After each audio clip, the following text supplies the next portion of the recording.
I love 5-second rules are my all-time favorites. My kids now, they drop candy on the floor and I look at them and they're like, okay. Next question. Gotta say first, thank you for making your small models in movies. I have to say, I've always enjoyed watching small models in movies for miniatures because it just looks a lot more realistic to me. CGI, no matter how good it gets, just does not get that realistic grit you get from actual photons hitting an actual object.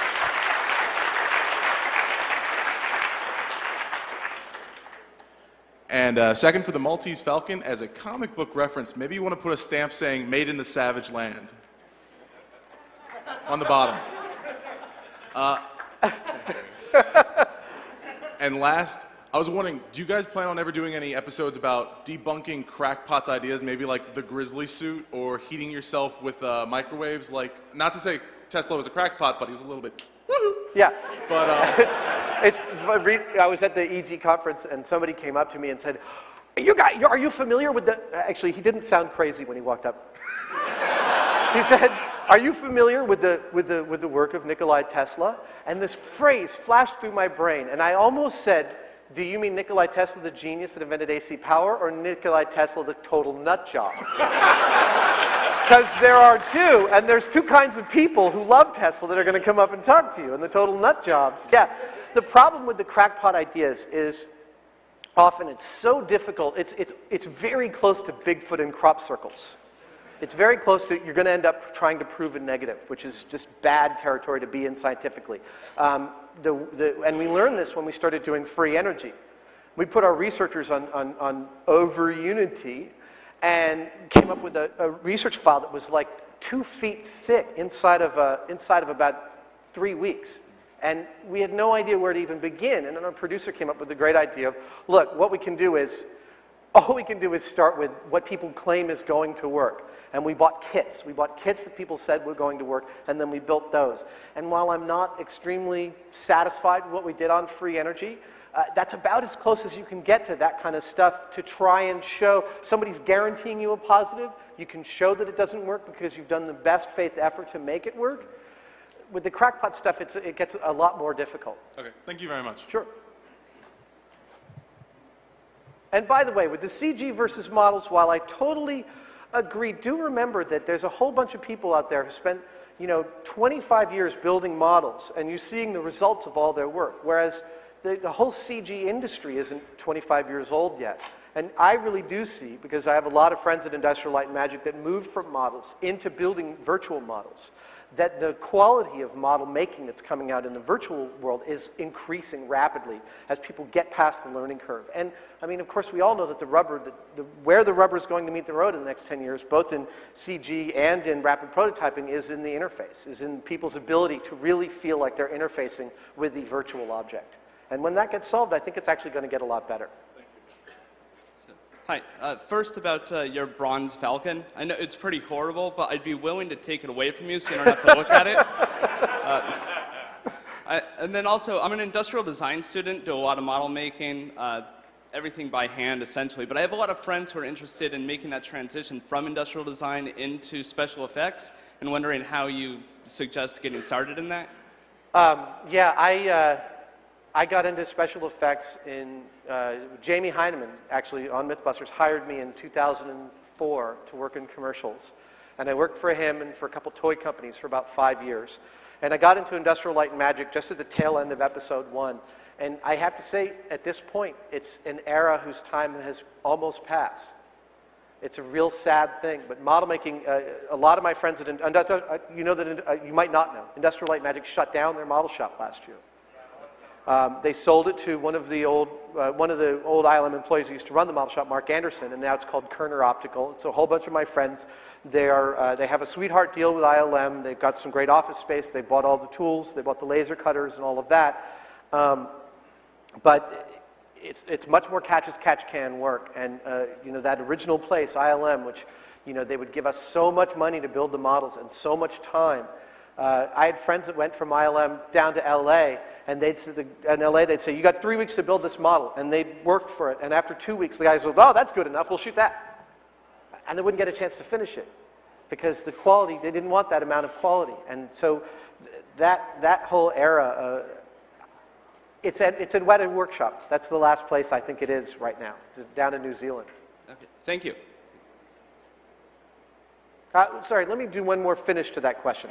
I will say that all the special effects artisans that I worked with, either whether they were in pyro or CG or actual practical model making, were real polymaths.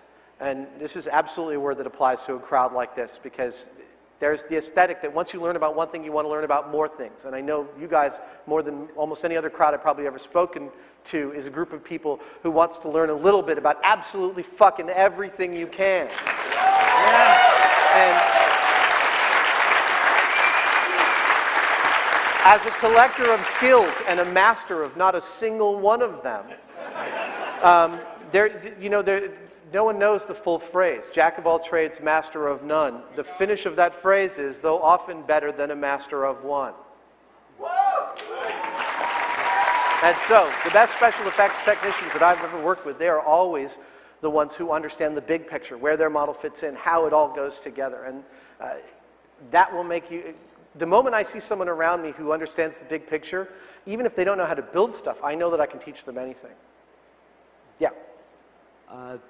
Two quick things, because I don't want to waste Oh, people's come on time. closer to the mic. I'm hard of hearing. First of all, I just want to say that, once again, it's a very, very great honor for you to be here at Hope, because you're going out there and being so passionate about something, even though you don't know how to do it, that you're willing to learn skills that you don't even know that you had before, and not only getting the final result, but that final result ends up being your own. I think that is the true essence of the hacker spirit. So in my terms, you are the hacker spirit. It's a great honor for you to be here. So Thank you.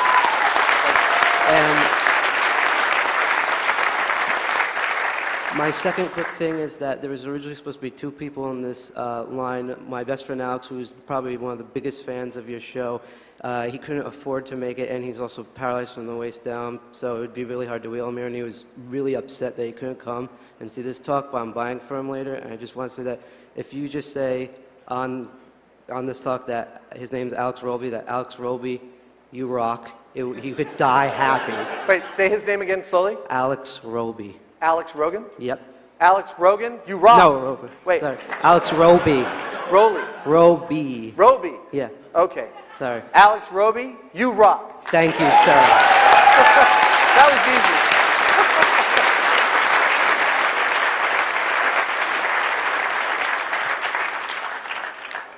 Hey, from the first day your show aired, I was struck by the fact that you guys have succeeded in making science exciting, not just for adults. You know, when we were in school, some of us, it wasn't cool to love science. You made it really cool. And one of the things that you do at the beginning and in the middle of your shows is you warn the viewers, you know, please don't try this at home. Give us a break. And I'd like to suggest that you consider, as you know, a little piece in every show where you give young people something that they can do that's safe, because they really shouldn't be doing stuff that, you know, in the rest of the show, but maybe a little something that they can do to test. The second thing I'd like to do is to say, if you're ever in Washington, D.C., say visiting the headquarters for Discovery in Silver Spring, The mothership, as we call it. Yes. We'd love you to come down to Hack DC and let us help you blow stuff up. Okay.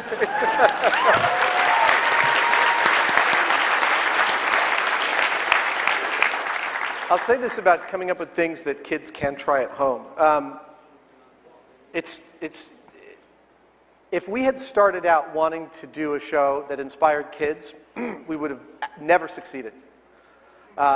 The fact is, I think that one of the things that gets people involved is that a lot of what we're doing is dangerous and shouldn't be tried unless there's EMTs standing by and the FBI bomb squad. But there is something that we're, I mean, it almost sounds like a trope to trot out, but it really is true. When I say we stand by our methodology, I really mean that Jamie and I act along with Dan Tapstar, our executive producer in Australia, and our director, Alice Dallow. The four of us, as a quartet, really shape the stories from the beginning and all the way through to the end. We really shape the stories about how the narrative gets told. And that methodology of critical thinking is the thing that we're hoping to imbue. And every step we take, We make sure it fits into the previous step as best we can that tells a story of discovery. Even if we think we understand what's going to happen, we start with the simplest possible explanation and work up to the complex explanation, because that story is something we want to imbue the viewers with. We're tricking people into thinking scientifically by blowing shit up. I mean, and that is, nobody's emailed us to thank us for our groundbreaking work in urban legend research. Nobody cares about that. Really, everyone understands, there's a tacit understanding, if you really think about it, that this is just a scarecrow on which to hang a show about science and about actually exploring. And that's something we take really seriously every time. And when we try and think about it, we get asked a lot about experiments you could do that kids could do. And unfortunately, so many of them are often get really boring, like Mentos and soda. I'm really bored of Mentos and soda. And others nobody will allow you to do in schools anymore. I mean, Mr. Wizard was able to take hydrogen and Pringles and blow shit up in the classroom, and nobody's allowed to do that anymore. So that's actually it's a tall order to fill, and I don't think we'll be trying to fill it anytime soon, because again, we're not trying to appeal to kids. That's just a wonderful, wonderful side benefit that we figure as long as we go along the way we are, that'll keep on happening. Well, on that note, when I was in high school, I did get to light the chalkboard on fire, and that was a lot of fun. What I wanted to say was, ever since I saw the first episode of your show, I've been telling people that my dream job would be to work for Mythbusters. What could I possibly do to make that happen? Yeah. We've never gotten that request before. At this point, the turnover on the crew is extremely small, as you can expect. And if opportunities do come up, they'll usually make a big deal of them, and they'll show up on the Discovery message boards or on the Mythbusters fan club boards, and we'll do some kind of show about that. Besides that, there's nothing I can tell you. Thanks. Hey, Adam. I'm kind of starstruck here. I'm sorry. I enjoy your show. I love. Oh wait, closer to the microphone, please. I'm sorry. I'm kind of starstruck here. I love your show, and I love your motto, and I often use it at the school I work at. So, have you ever thought of doing some of these video game? They're not really missed, but Oh yeah. the stuff they do in the video games, like Team Fortress 2. One of the guys can do a rocket jump, pointing the rocket at the floor and jump up. Poor Buster's been through so much, but Actually, that hadn't occurred to us. That's a good one. We have one on our list for a long time that's just location dependent, called Nintendo versus Pro, in which we take a teenager who's just gotten his driver's license but is really good at a specific driving game,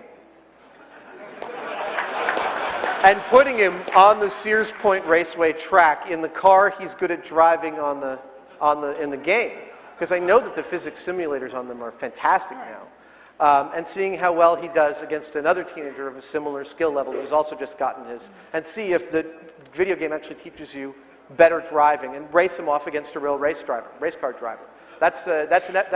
We haven't done that yet. It's been on the list forever. We know it's a nice, quick 3-day story. The problem is it takes renting the track, which is it's expensive, and it just hasn't happened yet, but it will. I'd also like to thank you for coming. It's going to make me even cooler at my school next year. I missed that. I said I'd also like to thank you for coming. It's just, I'm one of the kids call me one of the kids. They don't consider me a teacher. Now you're just going to make me even cooler. Thank you. Hey, Adam. First quick question. What is your weekly budget for fire extinguishers on the show? Well, it's the fire extinguisher problem is an ongoing one, because it's so much fun to fire those CO2 fire extinguishers. And Jamie's always getting really pissed off about it. Where's the goddamn fire extinguisher that was here? Can somebody please get the, god damn it. Constant, ongoing. Okay. A few questions back.